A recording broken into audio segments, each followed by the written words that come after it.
Bonjour à toi cher spectateur, aujourd'hui parlons du film Braquage à l'ancienne ou Going in Style, réalisé par Zach Braff.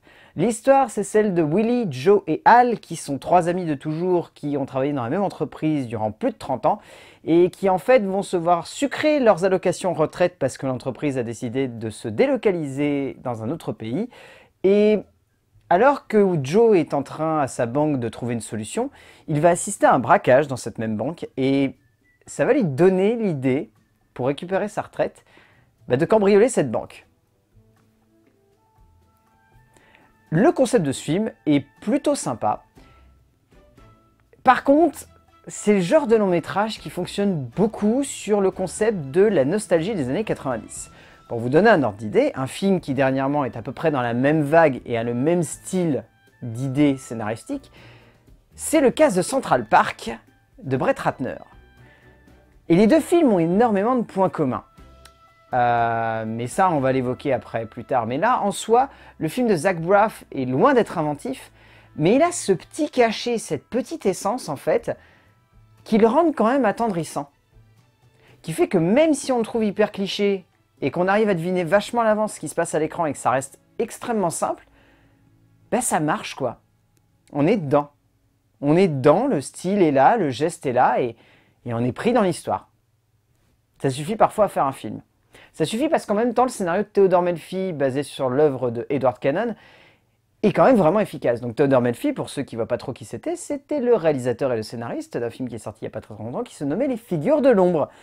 Et on reconnaît bien son écriture, parce que Theodore Melfi, ce qu'il aime bien faire, c'est écrire des galeries de personnages où tous les personnages sont attendrissants. Il n'y a aucun antagoniste dans la plupart des films de Theodore Melfi. C'est des personnages qui sont souvent sur la corde raide, et même les antagonistes sont souvent des personnages qui sont plus du côté des gentils que du côté des méchants, mais ils ne le font pas vraiment exprès. Si vous regardez les Figures de l'ombre, il n'y a jamais vraiment d'antagonistes, c'est plus des personnages qui sont dans des réflexions ou des questionnements qui ne leur permettent pas d'avoir un regard assez reculé sur la situation et qui les empêchent ainsi de comprendre les motivations des protagonistes. Là, on est un petit peu dans ce même esprit-là pour Braquage à l'ancienne, c'est-à-dire que le film se repose vraiment sur ces personnages parce que Melfi prend pleinement conscience qu'il ne peut pas baser son récit sur l'histoire et sur la narration qui sont pour le coup hyper clichés et vachement convenus.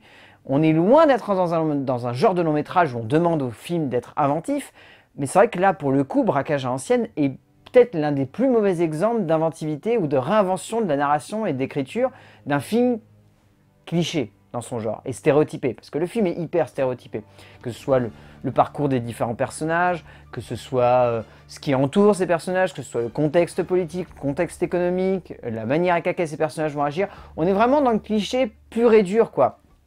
Et après, le petit souci qu'on peut avoir avec ce film, c'est qu'il a tendance à bâcler sa narration, à aller vraiment trop vite, à rusher les différentes séquences, et à des fois oublier de prendre son temps. Mais derrière, il y a cette écriture hyper intelligente des différents personnages qui nous permet de comprendre leur motivation, qui nous permet d'accepter les différentes situations dans lesquelles ils vont se retrouver, qui nous permet d'aimer ces personnages et de les suivre tout au long de leurs actions et du déroulé de la narration. Ces personnages sont attendrissants. Donc en soi, des fois, ça suffit à emmener un film et ça suffit à lui donner du cœur et ça suffit à lui donner de l'esprit.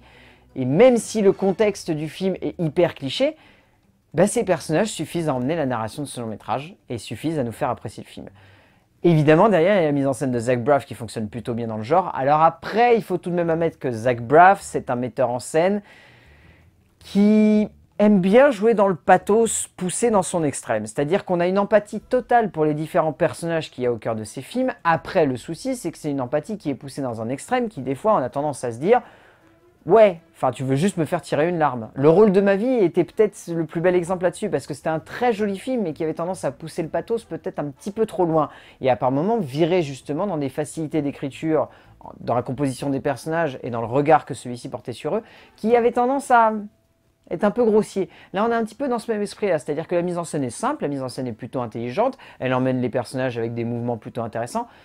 Le souci, c'est que on ne voit pas vraiment l'intention qui domine la mise en scène de Braff. On sent qu'il a de l'empathie pour ses personnages, on sent qu'il essaye de jouer beaucoup là-dessus, et après, il fait des effets de scénographie qui sont plutôt intéressants, le jeu avec les split screens, les transitions, mais on ne voit pas en fait le message qu'il veut transmettre derrière ça, parce que le message économique n'est pas assez cru pour vraiment avoir un impact sur le spectateur et qu'ils se disent ouais, l'économie c'est de la merde, parce que c'est pas le cas, en tout cas dans le film qui nous déroule, et on voit pas vraiment le message humain qu'il pourrait y avoir derrière, parce qu'au final c'est quand même des mecs qui braquent une banque, et malgré le fait qu'ils vont redonner l'argent après derrière, bah ça reste simple.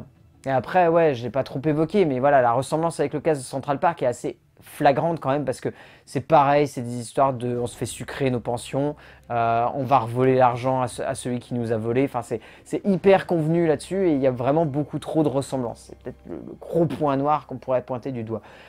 Au niveau du casting, là-dessus, il n'y a rien à en redire, parce que les 3 acteurs principaux sont absolument parfaits. Mais genre vraiment parfait. Au niveau des rôles secondaires, John Ortiz est vraiment très bon. C'est un acteur qui a énormément de talent et qui est très doué.